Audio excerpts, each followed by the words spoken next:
त्यौहार हैं। आज बहुत विशेष दिन है। आज दो त्यौहार हैं। जानते कौन कौन जानते हैं दो त्यौहार? क्या पहला गोपाल भट्ट गोस्वामी का तिरुभाव दिवस, दूसरा और कोई बताएगा? और कोई बताएगा? हैं क्या है? गोपाल भट्ट गोस्वामी का आविर्भाव दिवस है। दूसरा रामचंद्र कविराज का तिरुभाव दिवस। तो आज दो त्यौहार है, एक आविर्भाव है, दूसरा तिरुभाव है ना। तो ये जो तिरुभाव तिथि होती है तो ये उसी दिन नहीं होती है, उसी दिन नहीं होती, यानी उसी वर्ष। तिथि तो एक ही है ना। उनके आविर्भाव की तिथि जो है, उनके तिरुभाव की तिथि वही है, लेकिन वर्ष अलग अलग होते हैं। एक ही वर्ष में नहीं हुआ तो समझ, एक ही दिन नहीं हुआ, एक ही दिन में नहीं हुआ आविर्भाव तिरुभाव, है ना। तो आज फिर पौष कृष्ण पंचमी है, पौष मास के कृष्ण पक्षी पंचमी। तो पौष कृष्ण पंचमी को गोपाल भट्ट गोस्वामी का आविर्भाव हुआ, लेकिन जिस वर्ष में हुआ उसी वर्ष में इनका तिरुभाव नहीं हुआ, रामचंद्र कविराज का, है ना। तो इतना तो समझना चाहिए। तो हम सुनेंगे। और यहाँ पर 6 गोस्वामियों का जो आज दर्शन हो रहा है, तो इसका कारण क्या है? 6 गोस्वामी का दर्शन हो रहा है। 6 गोस्वामियों में से किसी भी एक गोस्वामी का अगर आविर्भाव होता है, तिरुभाव होता है, तो 6 गोस्वामियों का दर्शन दिन भर होता है। इनकी पुष्पांजलि भी होती है ना। वैसे साल में ऐसे कई दिन आते हैं जिनमें जो है ये 6 गोस्वामियों का दर्शन होता है ना। तो आज 6 गोस्वामी में से गोपाल भट्ट गोस्वामी का आविर्भाव दिवस है, इसलिए 6 गोस्वामियों का दर्शन हो रहा है ना। तो 6 गोस्वामियों के नाम अगर जाने तो इसमें भी बड़ी रक्षा होती है। ये कहा जाता है एताई गोसाई, ए 6 गोसाई, ए 6 गोसाई करी चरण बंदन, जहाँ होते विघ्ननाश अभीष्ट पूरण। तो 6 गोस्वामी के जो है अगर चरणों की वंदना करें हैं तो विघ्न सब नष्ट हो जाए और अभीष्ट पूर्ण हो जाए, अभीष्ट की पूर्ति हो जाएगी और सब विघ्नों का नाश हो जाएगा। बड़ी शक्ति है 6 गोस्वामियों में, है ना। तो 6 गोस्वामियों के नाम अगर आपको याद करना है तो संस्कृत में एक पंक्ति है, उनसे आप नाम याद रख सकते हैं। संस्कृत की एक पंक्ति है, कोई जानते हैं संस्कृत की पंक्ति जिसमें 6 गोस्वामियों के नाम है?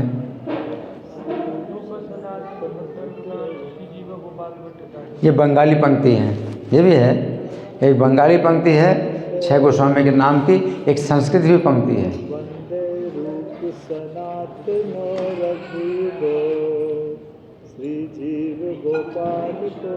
वंदे रूप सनातनो रघुजुगो श्री जीव गोपालको। एक पंक्ति में 6 नाम। कैसे? वंदे यानी मैं वंदना करता हूँ, रूप सनातनो। तो 6 गोस्वामियों में 2-2 के जोड़े हैं, 2 नाम एक साथ हैं और उनको जो है दो वचन में बोले गए। रूप सनातनो, रूप सनातन, इन दोनों की वंदना करता हूँ।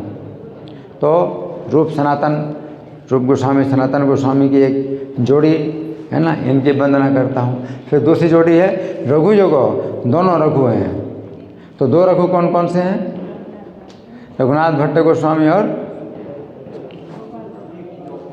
रघु, दो रघु, रघुनाथ भट्ट गोस्वामी, रघुनाथ दास गोस्वामी।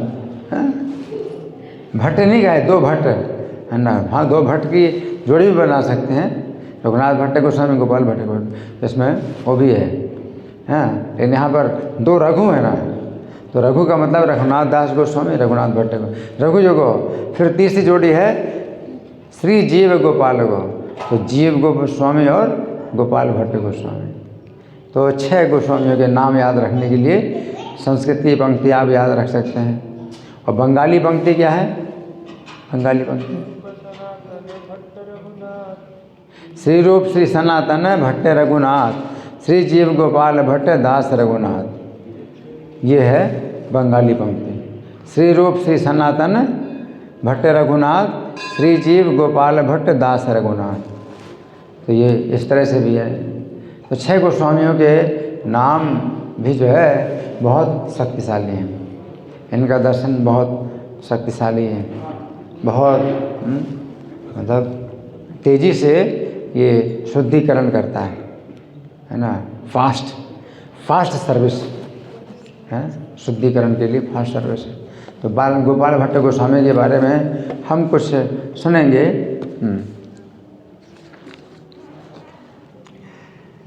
जब महाप्रभु सन 1511 में, कितना सन 1511 में, जब चैतन्य महाप्रभु सन 1511 में गए थे, वेंकट भट्ट के घर में आए सन 1511 में, है ना।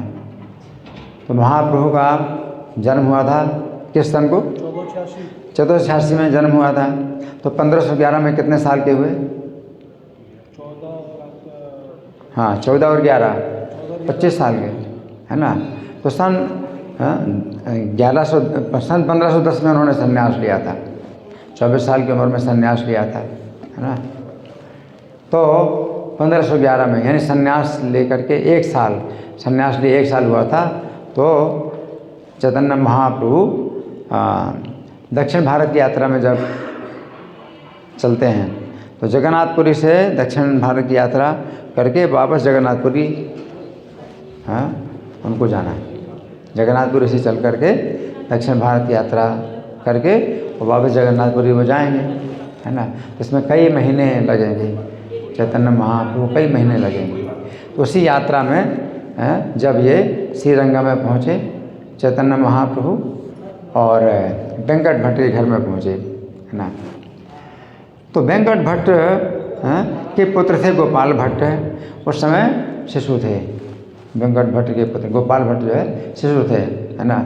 गोपाल भट्ट गोस्वामी नहीं थे, उसमें बालक थे, है ना। गोस्वामी तो बाद में बने जब वृंदावन पहुंच गए, रूप गोस्वामी सनातन गोस्वामी के अधीन जब रहने लगे तब वो गोस्वामी कहलाए। इसके पहले गोपाल भट्ट कहेंगे या गोपाल कहेंगे, गोपाल भट्ट गोस्वामी नहीं है ना। तो गोपाल भट्ट शिशु थे, हैं। और जब इन्होंने महाप्रभु के चरणों में प्रणाम किया तो उन्होंने इन्हें गोदी में लेकर अपने से सटा लिया। कितना बड़ा सौभाग्य है ना कि उस समय 10 वर्ष के बालक थे और चैतन्य महाप्रभु ने गोदी में सटा लिया, है ना, उस समय, है ना। और प्रभु ने अपना भोजन का अवशिष्ट गोपाल को बुला करके दे दिया। ऐसे तो भगवान कभी देते नहीं, लेकिन किसी बहुत कृपा हो, हैं, तो अपना उच्छिष्ट जो है गोपाल को थमा दिया। जिस समय भगवान चैतन्य नवद्वीप की लीला में थे तो अपना उच्छिष्ट नारायणी को दिया करते थे। एक छोटी बालिका थी 4 वर्ष की, तो उसको जो है अपना उच्छिष्ट दिया करते थे, है ना। वो चैतन्य महाप्रभु की उच्छिष्ट पात्र थी, उच्छिष्ट पात्र मतलब एक ऐसा बर्तन जिसमें आप अपने जूठन डालते हैं, है ना। तो नारायण ही वो भगवान का जूठन पात्र थी, उसको उसके मुंह में डालते थे, जूठन पात्र थी। और यहाँ जो है गोपाल भट्ट को अपना उच्छिष्ट दिया, हैं। तो इस भांति अपना प्रसाद देकर उन्हें भविष्य में आचार्य के पद पर अभिषेक कर दिया। तो इस बात को कोई नहीं समझ पाया कि चैतन्य महाप्रभु ने ये अपना जो उच्छिष्ट प्रसाद दिया है, इसका मतलब क्या है, निश्चित हो गया है कि ये क्या बनेंगे, आचार्य बनेंगे उच्छिष्ट। इस घटना को कोई नहीं समझ सकता, लेकिन ये घटना जो है बड़ी सूक्ष्म है। अपना उच्छिष्ट दे करके इनको अब आचार्य के पद पर अभिषिक्त कर दिया, है ना।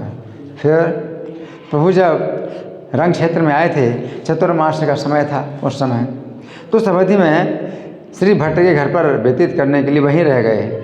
तो 4 महीना, हैं, बरसात के 4 महीने क्या होते थे, यात्रा के लिए ये जो है असुविधाजनक होते थे। अभी आजकल तो सब पक्की सड़कें हैं हर जगह, तो पैदल यात्रा करने में कोई असुविधा नहीं है। अब ये नहीं है कि उस समय के जो नियम हैं इस समय भी हम थोपें अपने ऊपर, तो उस समय के नियम अलग थे, है ना। उस समय पक्के सड़कें नहीं होती थी, सब रास्ते कच्चे होते थे। और ज़्यादा से ज़्यादा जो है जंगल भी होते थे, है ना, और कच्चे रास्ते में मिट्टी जो है और कीचड़ इतनी ज़्यादा हो जाती थी कि कुछ भी पता नहीं कि कहाँ पर जो है कोई व्यक्ति फंस जाए और डूब जाए, और मतलब कुछ भी हो सकता है। तो इसलिए बरसात के 4 महीने जो यात्री लोग होते थे वो किसी एक स्थान में रुके रहते थे। तो 4 महीने कौन कौन से थे? श्रावण, भाद्रपद, है ना, और आश्विन और कार्तिक, ये 4 महीने, है ना। तो ये कितना बड़ा सौभाग्य था गोपाल भट्ट का कि भगवान चैतन्य उसी समय पहुँचे जब चतुर्मास शुरू हुआ था, और चतुर्मास शुरू हुआ तो फिर जो है भगवान चैतन्य के लिए एक कारण बन गया कि इनके घर में 4 महीने रुकेंगे। और वैसे तो सन्यासी अगर कहीं रुकता भी है तो गोदोहन मात्रेण, गाय जितनी देर में दुही जाती है उतनी देर तक ही किसी घर में ठहरते हैं, चले जाते हैं। किसी भी घर को पवित्र करने के लिए केवल गोदोहन मात्र ठहरते हैं, जितनी देर में गाय दुही जाती है। और गाय दुहने में कितना टाइम लगता है? आधा घंटे में गाय का दोहन हो जाता है। तो आधा घंटे से ज़्यादा ठहरते नहीं सन्यासी। और देखो कहाँ आधा घंटे से ज़्यादा नहीं ठहरते कहीं, और कहाँ ठहर गए कितने? 4 महीने 4 महीने ठहर गए चैतन्य महाप्रभु, है ना। तो किसी के ऊपर जो है मतलब कृपा की जो है वर्षा हो जाए, ऐसी सौभाग्य है, ऐसी सौभाग्य की वर्षा हो गई, है ना। तो हाँ, रंग क्षेत्र में अनेक श्री संप्रदाय वैष्णव रहा करते थे। ये श्री संप्रदाय वेंकट भट्ट भी श्री संप्रदाय के थे। तो 4 संप्रदाय हैं हमारे जो है वैष्णवों के, 4 संप्रदाय हैं, है ना। कौन कौन से 4 संप्रदाय ये भी पता होना चाहिए आपको। कौन? हाँ जी, पहला रुद्र संप्रदाय, दूसरा कुमार संप्रदाय, तीसरा श्री संप्रदाय, चौथा ब्रह्म संप्रदाय, चौथा ब्रह्म संप्रदाय। 4 संप्रदाय हैं, है ना। तो हम लोग या चैतन्य महाप्रभु भी, हम चैतन्य महाप्रभु संप्रदाय में, चैतन्य महाप्रभु का संप्रदाय ये कौन सा है? 4 संप्रदायों में कौन सा संप्रदाय? ब्रह्म संप्रदाय, है ना। तो ब्रह्म संप्रदाय, है ना। तो ब्रह्म संप्रदाय के वैष्णव चैतन्य महाप्रभु हैं, है ना। और चैतन्य महाप्रभु जिनके घर में रुके हैं वेंकट भट्ट, वो कौन से संप्रदाय के हैं? श्री संप्रदाय के, है ना। तो 4 संप्रदाय है। ये क्या है? वैष्णवाक्षति पावना। ये 4 वैष्णव संप्रदाय क्या है? पृथ्वी को पवित्र करते हैं, ये पृथ्वी को पवित्र करते हैं, है ना। सन्यासी के रूप में भी पवित्र करते हैं, गृहस्थ के रूप में भी पवित्र करते हैं, पृथ्वी को पवित्र करते हैं। 4 संप्रदाय, है ना। और एक दूसरा जो संप्रदाय है 4 संप्रदायों से अलग, वो वैष्णव जो नहीं है, वो एक संप्रदाय है। वो कौन सा संप्रदाय कहलाता है? मायावादी संप्रदाय। मायावादी संप्रदाय जो शंकराचार्य जिसमें, है ना, जिन्होंने मायावाद का प्रवर्तन किया शंकराचार्य ने, है ना। तो ये जो है वैष्णव संप्रदाय नहीं है, है ना। तो जितने 4 वैष्णव संप्रदाय हैं ये मायावादी संप्रदाय के विरोधी हैं, है ना। तो इसलिए बाकी श्री संप्रदाय में और ब्रह्म संप्रदाय में के वैष्णवों में कुछ थोड़ा सा मतभेद होता है, लेकिन कोई विरोध नहीं होता, थोड़ा सा मतभेद होता है। 4 संप्रदाय के अलग अलग जो है मत हैं, है ना। जैसे हमारा जो है मध्व संप्रदाय, मध्वाचार्य, ब्रह्म संप्रदाय में मध्वाचार्य हुए तो उन्होंने द्वैत मत प्रस्तुत किया, द्वैत मत प्रस्तुत किया, है ना। जो श्री संप्रदाय के आचार्य रामानुज हुए उन्होंने विशिष्टाद्वैत मत प्रस्तुत किया, है ना। और रुद्र संप्रदाय के विष्णु स्वामी आचार्य हुए तो उन्होंने शुद्धाद्वैत मत प्रस्तुत किया। और कुमार संप्रदाय के आचार्य निम्बार्क तो उन्होंने द्वैताद्वैत मत प्रस्तुत किया। तो इस तरह से मतभेद चार वैष्णव संप्रदाय में मतभेद है, लेकिन विरोध नहीं है ना। थोड़ा अंतर होता है सिद्धांत में, लेकिन चारों के चारों जो है क्या है कि भगवान को जो है साकार मानते हैं और भगवान को जो है परम सत्य मानते हैं, उनकी भक्ति को जो है नित्य मानते हैं, नित्य सेवक, हम भगवान के नित्य दास हैं, तो भगवान की दासता स्वीकार करते हैं। जबकि जो मायावाद है तो इसमें भगवान को जो है भगवान के रूप को माया माना जाता है, और भगवान के रूप को माया मान करके बहुत बड़ा अपराध होता है ना। तो जो मायावाद जो मत है ये बहुत ही दूषित है। शंकर जी स्वयं कहते हैं मायावादम असच्छास्त्रम प्रच्छन्नम बोधमुच्यते माया विहिता देवी कलो ब्राह्मण मूर्तिना। शिव जी पार्वती से कहते हैं कि मायावाद जो असत सिद्धांत है वो बौद्ध मत का ही प्रच्छन्न रूप है ना। मैंने ही उसको चलाया है, कलयुग में ब्राह्मण के रूप में मैंने ही उसको चलाया। तो शंकर जी ऐसा कहते हैं, तो शंकराचार्य के रूप में उन्होंने मायावाद मत चलाया। तो मायावाद मत के जो है विरोधी चारों वैष्णव संप्रदाय हैं। तो यहाँ पर जो है ये बताया गया है कि ये जो भगवान चैतन्य जहाँ ठहरे हैं वेंकट भट्ट के घर में, तो वो जो है श्री संप्रदाय के वैष्णव थे, है ना। रामानुज संप्रदाय, श्री संप्रदाय को ही रामानुज संप्रदाय कहलाते हैं। रामानुज आचार्य हैं जिन्होंने विशिष्ट अद्वैत मत की स्थापना की, है ना। इसलिए जो है रामानुज संप्रदाय और श्री संप्रदाय एक ही बात है ना। तो क्या हुआ कि रोज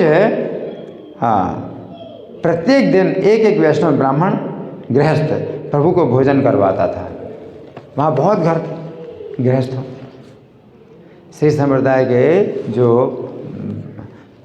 वैष्णव थे उनके बहुत घर थे वहाँ श्रीरंगम में, बहुत घर थे। और चैतन्य महाप्रभु को एक एक घर में जो है निमंत्रण दिया जाता था। लेकिन 4 महीने भी पर्याप्त नहीं हुए कि सबके घर में भगवान जा पाए। कि 4 महीने कितने दिन होते हैं? 4 महीने में 120 दिन होते हैं। तो 120 दिन से ज़्यादा चैतन्य महाप्रभु जा नहीं सकते थे। एक बार ही भोजन करना, है ना। भगवान एक बार ही भोजन कर, 2 बार भोजन कर देने, एक बार भोजन करेंगे। तो एक बार भोजन करेंगे तो एक घर में, एक दिन में एक ही घर में जा पाएंगे। तो 120 घर से ज़्यादा वो नहीं जा सकते। तो बहुत से घर ऐसे रह गए जहाँ की चैतन्य महाप्रभु नहीं गए, है ना। तो वो जो है मतलब चाहते थे लेकिन उनको अवसर नहीं मिला, है ना। तो इस तरह से भगवान जो है चैतन्य जब गोपाल भट्ट गोस्वामी के घर में रहे, गोपाल भट्ट के घर में रहे, तो रोज़ जो है दिन भर कृष्ण कथा, कृष्ण की चर्चा होती थी, है ना। फिर ये पूरा परिवार, वेंकट भट्ट का जो पूरा परिवार था, भगवान के श्रीमुख से श्री कृष्ण की लीला को सुन करके आनंद सागर में डूब जाते थे। अब भगवान स्वयं चैतन्य महाप्रभु अपने मुख से कृष्ण की लीलाएं सुनाएं तो कितनी मधुर होंगी। तो पूरा परिवार उनको जो है उस अमृत के समुद्र में डूब जाता था, पूरा परिवार, है ना। और वेंकट भट्ट प्रभु के चरणों में दंडवत प्रणाम करते हैं और प्रभु ने उन्हें उठा करके गली से लगाया और उनकी बहुत प्रशंसा की, वेंकट भट्ट की बहुत प्रशंसा की। फिर 4 महीनों तक प्रभु इस प्रकार कृष्ण कथा के आनंद में रहे। इसके बाद विदा मांगी। जब विदा मांगी तो भट्ट के घर में अब रोना धोना मच गया सब। अब कौन जो है मतलब चाहेगा कि चैतन्य महाप्रभु के घर को छोड़ कर चले जाए, है ना। तो क्या हुआ, रोना धोना मच गया, बहुत भारी क्रंदन, है ना। फिर क्या हुआ? और गोपाल भट्ट जो है रो रो करके भगवान के चरणों में मूर्छित होकर गिर गए। ये जो बच्चा था ये सबसे ज़्यादा भगवान के निकट रहता था। आज सवेरे बताया गया था कि चैतन्य महाप्रभु काया थे तो गोपाल भट्ट उनकी छाया थी, मतलब बिल्कुल छाया की तरह चैतन्य महाप्रभु के साथ में रहता था गोपाल भट्ट। अब 4 महीने जो है लगातार भगवान के मतलब छाया बन के रहा ये बालक। अब भगवान जा रहे हैं तो क्या होगा, है ना? ये बालक मूर्छित होके उनके चरणों में गिर गया, है ना, चरणों में गिर गया, है ना। तब प्रभु कुछ दिन और रहे और सांत्वना देते हुए गोपाल से कहा, इस समय तुम घर पर रहकर माता पिता की सेवा करो, उसके उपरांत तुम वृंदावन आ जाना। तुम लगातार श्री कृष्ण का नाम सुनना, कीर्तन करना। प्रभु निज भांति सभी को उपदेश दिया और तीर्थ यात्रा के लिए चले गए। तो गोपाल भट्ट को चैतन्य महाप्रभु ने पूरे जीवन का जो है एक प्रकार से प्लानिंग दे दी, पूरे जीवन की प्लानिंग दे दी।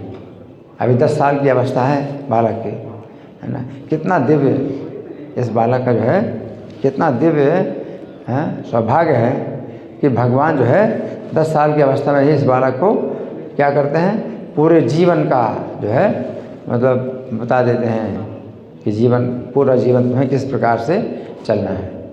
तो क्या बताया, अभी तुम अपने घर में हो तो अपने माता पिता की सेवा करो, और कोई है नहीं इस घर में, केवल गोपाल भट्ट हैं, इनके माता हैं और पिता हैं, और कोई नहीं। तो भगवान ने जो है मतलब वो तो बालक तो भगवान चैतन्य के साथ में जाना चाहता था, भगवान की सेवा में छाया की तरह साथ में रहना चाहता था। लेकिन भगवान ने विचार किया, क्यों कि गोपाल भट्ट के माता पिता भी मतलब शुद्ध वैष्णव हैं। तो भगवान कहते हैं गोपाल भट्ट से कि तुम जब तक तुम्हारे माता पिता रहेंगे, जीवित रहेंगे, तब तक इनकी सेवा में रहो। जब माता पिता दोनों शरीर छोड़ दें तो तुम जो है वृंदावन आ जाना और वहाँ जीवन व्यतीत करना, मतलब विवाह नहीं करना। चैतन्य महाप्रभु ने आज्ञा थी, विवाह नहीं करना। और माता पिता भी जो है इतने समर्पित थे, चैतन्य महाप्रभु इतने समर्पित थे कि चैतन्य महाप्रभु की आज्ञा है अगर कि उनका पुत्र विवाह न करे तो वो भी संतुष्ट हैं, है ना। और चैतन्य महाप्रभु भी जो है ये नहीं कहते कि अपने माता पिता को छोड़ करके आ जाओ, है ना। सामान्यतः बच्चे माता पिता को छोड़ करके इस्कॉन में आ जाते हैं और हम लोग जो है उनको मतलब रख लेते हैं। कोई बच्चा अगर माता पिता को छोड़ के आ जाता है ना, अपनी इच्छा से, तो हम उसको ये नहीं कहते नहीं अपने माता के पिता के घर में जाओ। क्यों? क्योंकि माता पिता वो तो भक्त नहीं हैं। तो वहाँ पर माता पिता की संगति में, माता पिता की सेवा में वो क्या होगा, उसकी जो चेतना है वो भक्ति की तरफ आएगी। और अगर वो माता पिता को छोड़ करके अगर आ जाता है यहाँ और भक्ति में अगर वो जो है प्रशिक्षण प्राप्त करता है तो माता पिता का भी जो है बहुत बड़ा इससे लाभ होता है।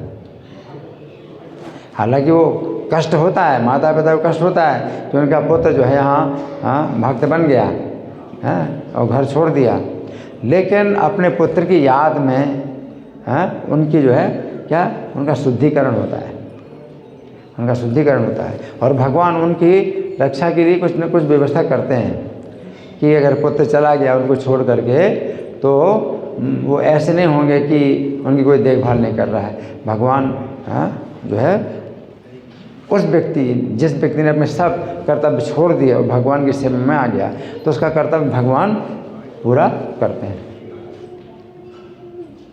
माता पिता की देखभाल भगवान जरूर करेंगे और उनका जो है मतलब बहुत बड़ा इससे लाभ होगा कि उनका पुत्र जो है भगवान की भक्ति में लगा है। लेकिन चैतन्य महाप्रभु ने गोपाल भट्ट को अपने साथ नहीं लिया, क्योंकि माता पिता कैसे हैं, शुद्ध भक्त हैं, पूर्ण समर्पित हैं। तो चैतन्य महाप्रभु कहते तुम माता पिता की सेवा में रहोगे तो तुम जो है इसमें भी तुम्हारा क्या है, पूरा लाभ है। वैष्णव सेवा, माता पिता अगर वैष्णव हैं तो माता पिता की सेवा में तुम चाहे तब तक रहो जब तक कि वो जीवित रहें। उसके बाद वृंदावन में आ जाना। तो रूप गोस्वामी, सनातन गोस्वामी पहले ही वृंदावन में जा चुके हैं तो वृंदावन में पहुँच जाना। इस प्रकार से चैतन्य महाप्रभु गोपाल भट्ट को आज्ञा देते हैं, है ना। गोपाल भट्ट बहुत कम समय में व्याकरण, काव्य, अलंकार और वेदांत आदि शास्त्रों में पारंगत हो गए। तो प्रभु के चरणों के दर्शन करने के समय से गोपाल भट्ट का मन नियमित रूप से प्रभु के चरणों के चिंतन में निमग्न रहता था। गोपाल भट्ट गोस्वामी, गोपाल भट्ट जो है अब घर में रहते जरूर हैं, लेकिन चैतन्य के चरणों में ही उनका मन हमेशा लगा रहता है ना। इसी अवस्था में ही जो है उनका पूरा जीवन अब क्या हो गया, चैतन्य के चिंतन में डूब गया, है ना। सोचा करते थे कब प्रभु का फिर दर्शन होगा, सर्वदा इसी चिंता में समय व्यतीत करते थे और वृद्ध माता पिता को छोड़कर जा नहीं सकते थे। वृद्ध माता पिता को छोड़कर नहीं जा सकते, क्यों? भगवान की आज्ञा थी कि अपने वृद्ध माता पिता को छोड़ करके नहीं जाना। हाँ, तो वृद्ध माता पिता को छोड़कर जा भी नहीं सकते थे। इसी तरह से कुछ समय कट गया और जब माता पिता का अंतिम समय आ गया तो उन्होंने गोपाल को बुलाकर कहा, बेटे हमारे अंतर्धान के पश्चात तुम श्री महाप्रभु के श्री चरणों में वृंदावन चले जाओ। इस प्रकार आदेश दे करके महाप्रभु के चरणों का ध्यान करते करते जो है गोलोकधाम चले गए। कौन? माता पिता गोलोकधाम चले गए, है ना। तो वृंदावन जाइते पुत्रेरे आज्ञा दिया, दोहे संगोपन हैला प्रभु सोंगरिया। तो वृंदावन जाने के लिए पुत्र को आज्ञा दे दी और प्रभु का स्मरण करते हुए दोनों अंतर्धान हो गए, है ना। तो अपने वैष्णव माता पिता के अप्रकट होने के उपरांत गोपाल भट्ट ने वृंदावन के लिए यात्रा की। वृंदावन में जब गोपाल भट्ट आए तब रूप गोस्वामी ने उसी समय पुरी में प्रभु के समीप किसी व्यक्ति को भेजकर उन्हें सूचना भिजवा दी। तो चैतन्य महाप्रभु यद्यपि स्वयं अंतर्यामी है, तो भगवान को सब कुछ पता है कि कौन कहाँ पर है ना। तो क्या भगवान चैतन्य महाप्रभु पता नहीं चला कि गोपाल भट्ट अब वृंदावन आ चुके हैं? लेकिन रूप गोस्वामी का जो है ये सेवा है, रूप गोस्वामी की सेवा है कि वे सूचना दें चैतन्य महाप्रभु कि गोपाल भट्ट आ गए यहाँ पर। चैतन्य महाप्रभु ने रूप गोस्वामी को भी बताया था कि जब गोपाल भट्ट आए तो मुझे सूचना देना। जब गोपाल भट्ट आ गए वहाँ वृंदावन में तो रूप गोस्वामी ने एक व्यक्ति के यहाँ तो सूचना भिजवा दी। अब उस समय सूचना देना आसान नहीं था। आजकल तो मोबाइल से तुरंत आप बात कर सकते हैं, उस समय मोबाइल नहीं था, कोई सुविधा नहीं थी। पत्र का जो है डाक विभाग में नहीं था कि चिट्ठी भेजें। तो फिर क्या तरीका था? केवल यही तरीका था कि कोई व्यक्ति अगर पैदल जा रहा है वृंदावन से जगन्नाथपुरी तो उसके हाथों समाचार भिजवा दें। कोई बस नहीं चलती थी, ट्रेन नहीं चलती थी, है ना। अब ये तो बैलगाड़ी में चलो, लेकिन बैलगाड़ी में भी नहीं चल सकते बहुत लंबी यात्रा, क्योंकि यात्रा ज़्यादातर जंगलों में होती, जंगल में, पहाड़ में। तो जंगलों में, पहाड़ में बैलगाड़ी चल नहीं सकती। तो वृंदावन से जगन्नाथपुरी जाने के लिए पैदल यात्रा ही होती है। तो इस प्रकार से जो है किसी व्यक्ति के हाथों भगवान ने जो है रूप गोस्वामी ने भगवान चैतन्य को जो है सूचना भिजवा दी। तो प्रभु ने पहले से ही रूप और सनातन को बता दिया था कि गोपाल भट्ट वृंदावन आएंगे। रूप सनातन गोपाल भट्ट को अपने भाई के समान जो है देखभाल करने लगे और दोनों सब में मैत्री भाव प्रकट हो गया। रूप गोस्वामी के द्वारा भेजा गया पत्रवाहक पुरी में महाप्रभु के निकट उपस्थित हुआ। प्रभु पत्र देखते ही आनंद से भर गए। पत्र देखते ही आनंद से भर गए। भगवान को सब पता है, ये तो भी मनुष्य लीला कर रहे हैं, है ना। तो पत्र पा करके जैसे उनको समाचार मिला तो भगवान आनंद से प्रफुल्लित हो गए, है ना। किस बात से? कि गोपाल भट्ट कहाँ गए? वृंदावन में आ गए, आनंद से भर गए। और वैष्णवों को श्री गोपाल भट्ट का विवरण देने लगे। अब भगवान जहाँ जगन्नाथपुरी में रहते हैं तो वहाँ पर बहुत वैष्णव हैं, तो गोपाल भट्ट का परिचय देते हैं कि गोपाल भट्ट कैसा है ना। जगन्नाथपुरी में तो कोई नहीं जानता कि गोपाल भट्ट कौन है ना। तो भगवान जो है परिचय देते हैं। और प्रभु ने वृंदावन से रूप गोस्वामी के पास से आए व्यक्ति के माध्यम से श्री रूप के निकट एक पत्र भेजा और डोर और कौपीन और बहिर्वास भेजा गोपाल भट्ट के लिए। मतलब एक प्रकार से यही संन्यास दीक्षा है। चैतन्य महाप्रभु ने जगन्नाथपुरी से ही एक डोर और एक कॉपिन भेजी। तो डोर क्या होती है? कमर में बांधने के लिए, उसके सहारे कॉपिन का वस्त्र जो है धारण किया जाता है। तो डोर और कॉपिन भेजी धारण करने के लिए, है ना। तो ये जो विरक्त व्यक्ति होता है कॉपिन धारण करता है। तो डोर और कॉपिन भेजी और एक बहिर्वास, बस और कुछ नहीं। वस्त्र में जो है केवल इतना ही है, एक बहिर्वास होगा, है ना। तो कंठ से लेकर के और घुटने तक वो कपड़ा होगा, एक कपड़ा जो कि बांधा जाता है, सिला नहीं है, बिना सिला कपड़ा। और कॉपिन भी बिना सिली। लंगोट तो सिलाई जाती है ना। तो लंगोट नहीं पहनते, जो मतलब विरक्त होते हैं वो लंगोट नहीं पहनते, वो कॉपिन पहनते हैं। कॉपिन बिना सिले वस्त्र जो है वो उस समय धारण किए जाते हैं। जब भक्ति सिद्धांत सरस्वती ठाकुर प्रकट हुए, उन्होंने फिर ये नया जो है प्रथा शुरू की।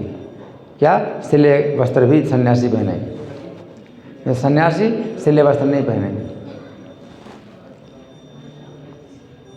तो पहले जो है वृंदावन में 6 गोस्वामी सिले वस्त्र नहीं पहनते थे, और ऐसे कॉपिन और बहिर्वास पहनते थे। तो इतना ठंड में भी रह सकते थे। उस समय शरीर इतना था कि सहन कर सकता था शरीर। लेकिन अब भक्ति सिद्धांत सरस्वती ठाकुर जब प्रकट हुए, तो अब शरीर कलयुग जैसे जैसे बढ़ता जाता है तो शरीर की शक्ति घटती जाती है ना। और रोगों को जो है सहन करने की क्षमता भी घटती जाती है।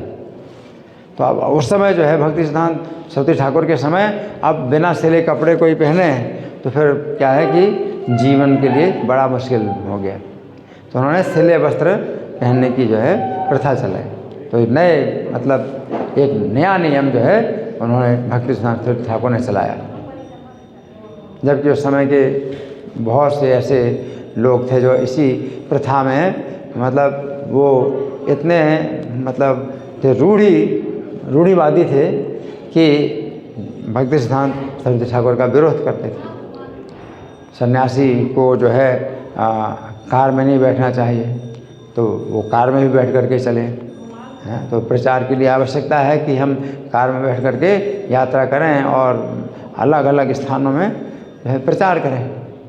तो भक्ति सिद्धांत सरस्वती ठाकुर ने ये प्रथा चालू की कि सन्यासी जो है कार में भी बैठ करके चले और सिले हुए वस्त्र भी धारण करे।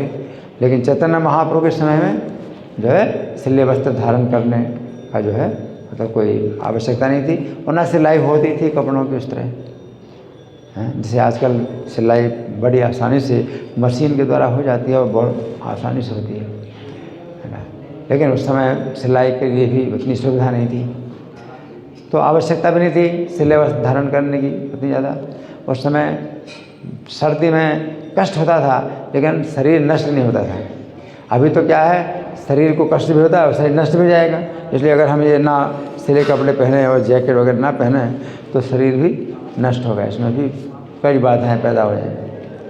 तो इसलिए शरीर की रक्षा के लिए जो है अब पहले के जो नियम थे तो वो जो है बदले गए।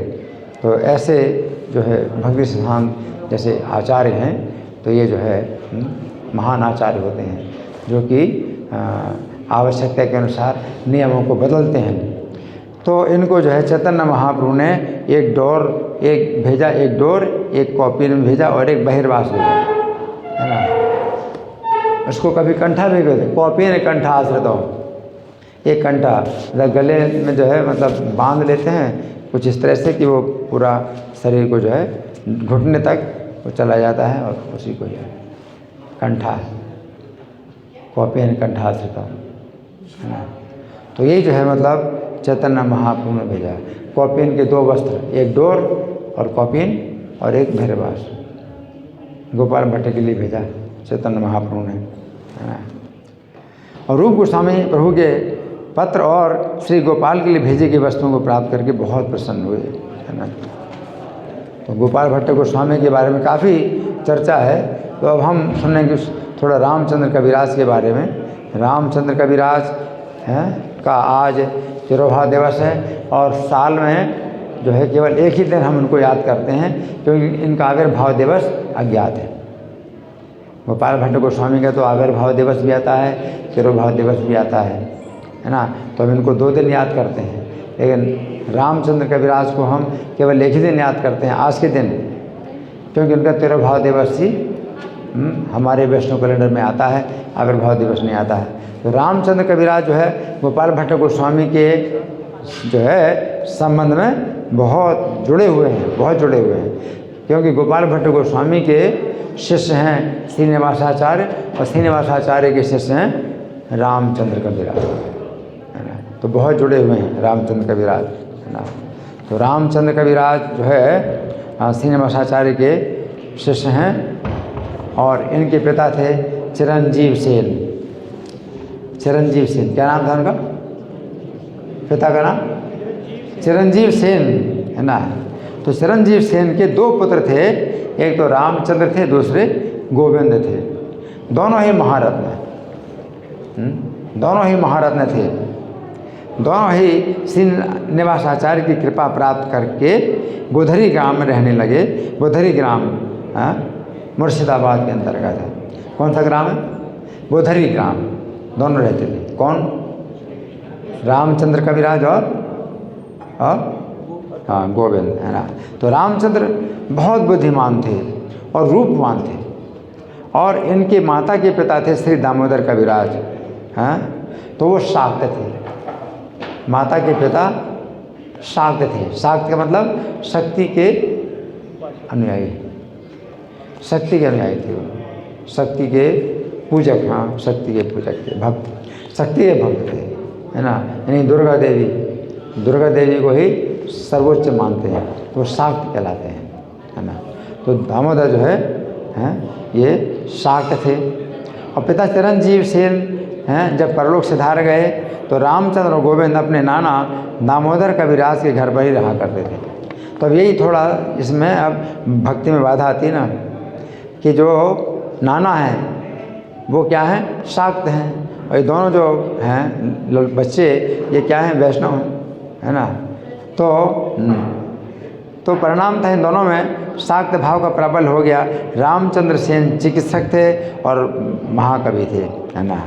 तो रामचंद्र याजी ग्राम के रास्ते से विवाह करके जा रहे थे। श्रीनिवासाचार्य के घर के पास से जाते हुए उन्होंने भक्तों से घिरे हुए श्रीनिवासाचार्य को घर के चबूतरे पर बैठकर हरि कथा करते हुए देखा।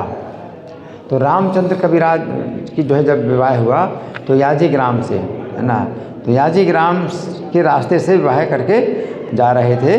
कहाँ पर? बुधरी जा रहे थे, है ना।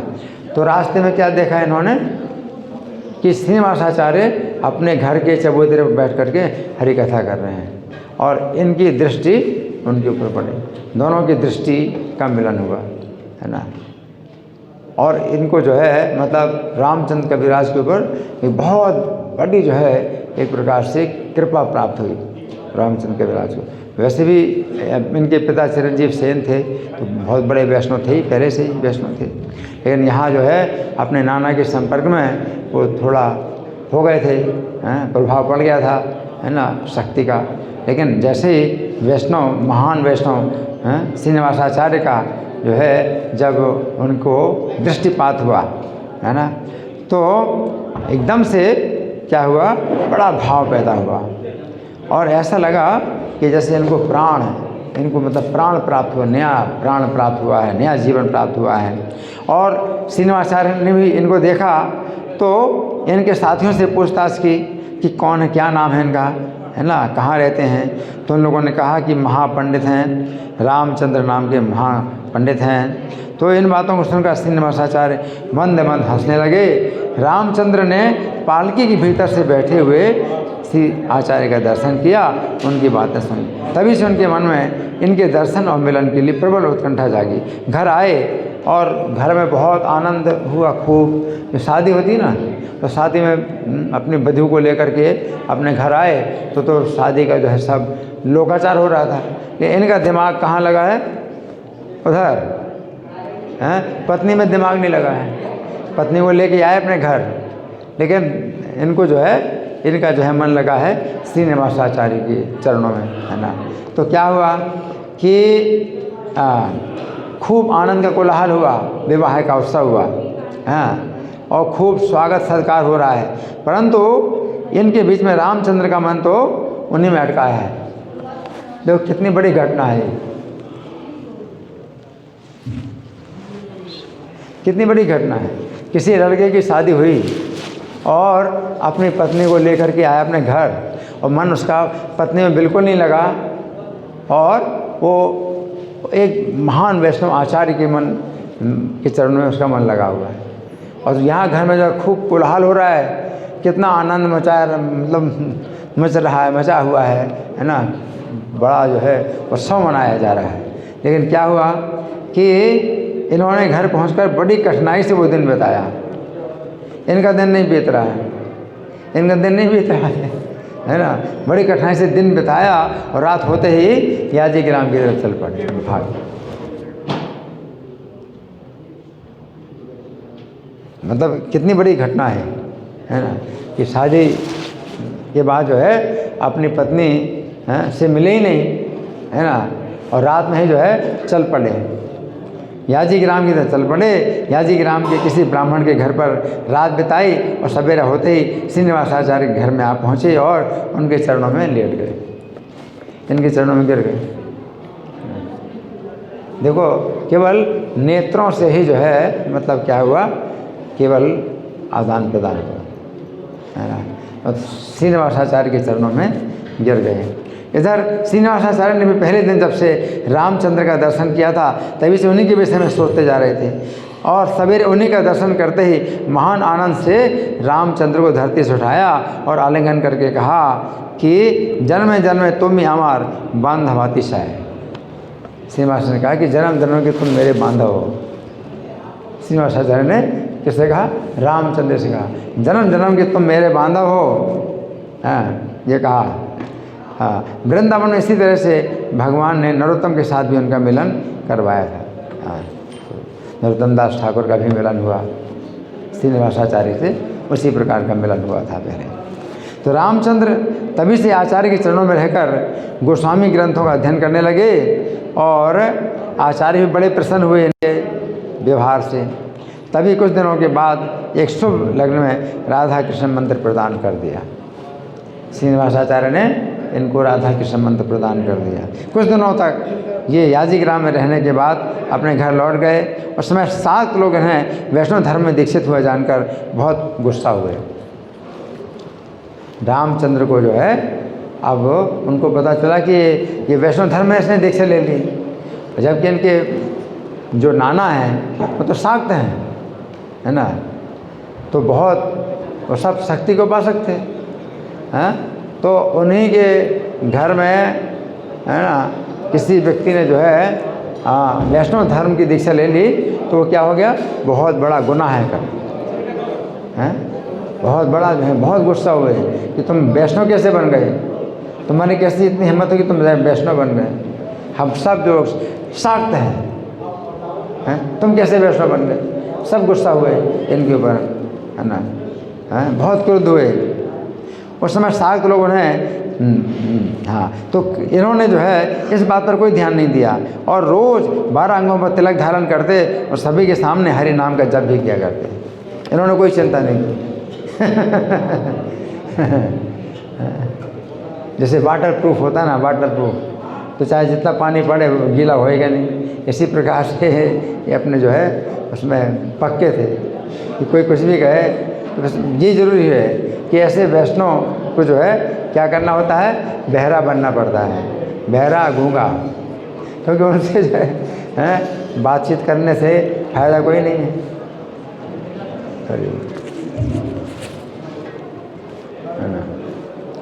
तो ये जो है बहरा गूंगा होकर के अपना सबके सामने 12 अंगों में तिलक लगाते थे और हरे नाम का जप किया करते थे।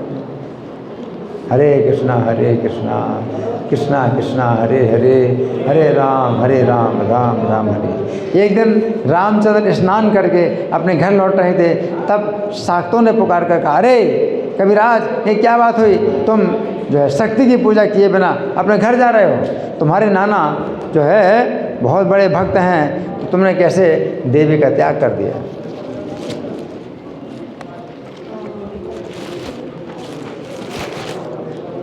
अब चिल्ला करके बोल रहे हैं, चिल्ला करके बोल रहे हैं, है ना।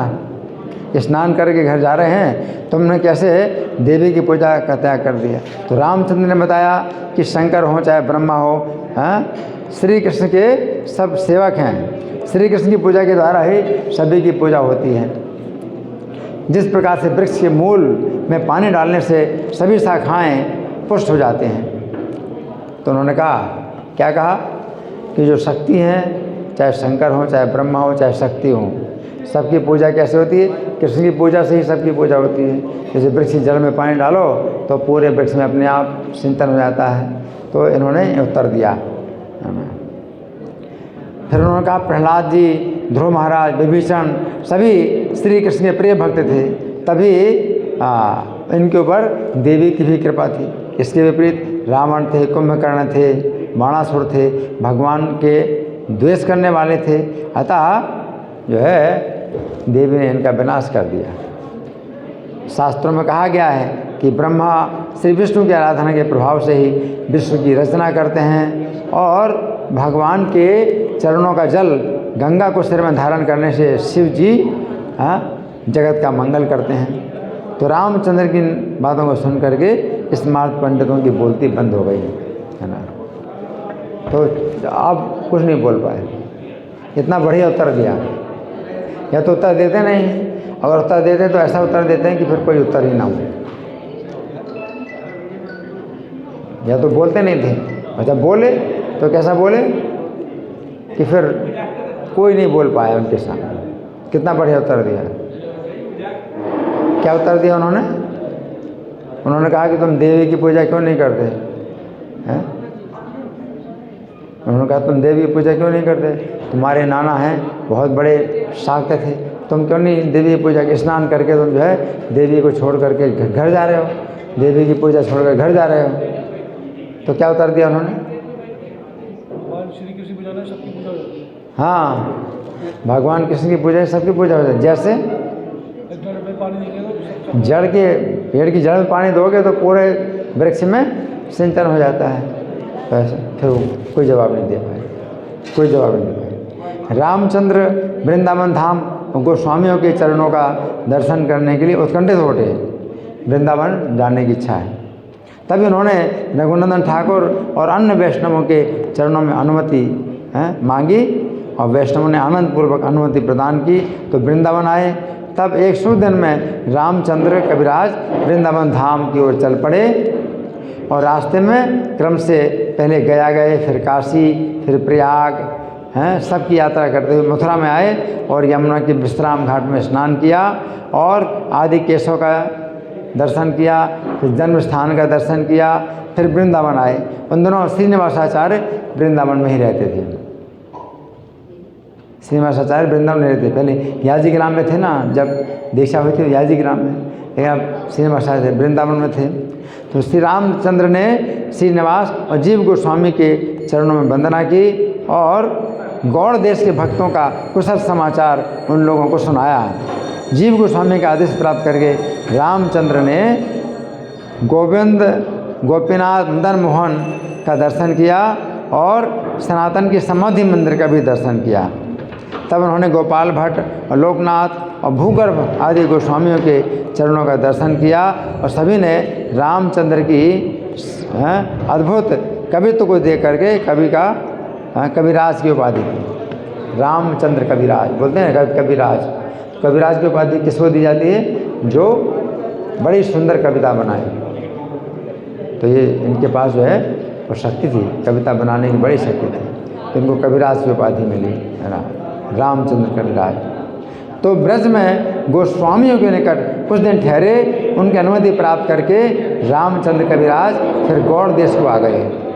फिर श्रीखंड में गए, याजी ग्राम, फिर खड़दहा, अंबिका कालना आदि स्थानों का दर्शन करके नवद्वीप के मायापुर में आए। मायापुर में उस समय जगन्नाथ मिश्र के भवन में ईशान ठाकुर रहते थे। ईशान ठाकुर मायापुर में जब आए तो जगन्नाथ मिश्र के भवन में ईशान ठाकुर रहते थे। जगन्नाथ मिश्र के भवन में पहले सची माता थी, चैतन्य महाप्रभु थे।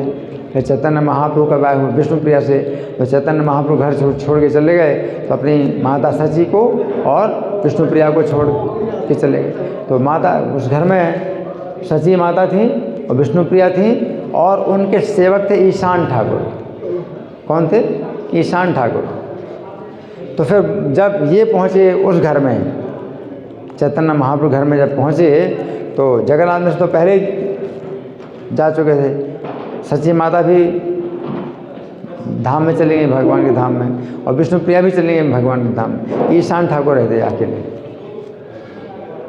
जो सेवा जगन्नाथ मिश्र के समय में भी सेवा करते थे, जगन्नाथ मिश्र की सेवा करते थे, फिर चैतन्य महाप्रभु की सेवा करते रहे, फिर विष्णुप्रिया की सेवा करते रहे, और अब अकेले वही रहते हैं, ईशान ठाकुर। जब ये पहुँचे, ईशान ठाकुर रहते थे वहाँ पर। रामचंद्र ने अपना परिचय प्रदान करके उनके चरण कमलों की वंदना की, उनसे बहुत आशीर्वाद प्राप्त किए। रामचंद्र श्रीनिवासाचार्य के स्नेह भाजन थे। उसी भांति नरोत्तम ठाकुर भी रामचंद्र को अपने प्राणों के समान मानते थे। तो ये जो है कुछ बातें हैं, बहुत विस्तृत चरित्र है इनका, जीवन चरित्र। गोपाल भट्ट गोस्वामी का भी बहुत विस्तृत है, रामचंद्र कविराज का भी बहुत विस्तृत है ना। तो आज बहुत पवित्र दिन है, गोपाल भट्ट गोस्वामी का आविर्भाव और रामचंद्र कविराज का तिरोभाव है। तो हम उनके चरणों में हम जो है प्रार्थना करें कि हमें भी इस प्रकार से भगवान के चरणों में समर्पित होने की शक्ति प्राप्त हो। श्रीला रामचंद्र ठाकुर रामचंद्र कविराज तिरोभाव तिथि महामहोत्सव की जय। श्रीला गोपाल भट्ट गोस्वामी आविर्भाव तिथि महामहोत्सव की जय। श्रीला प्रभुपाद की जय। हरे कृष्णा।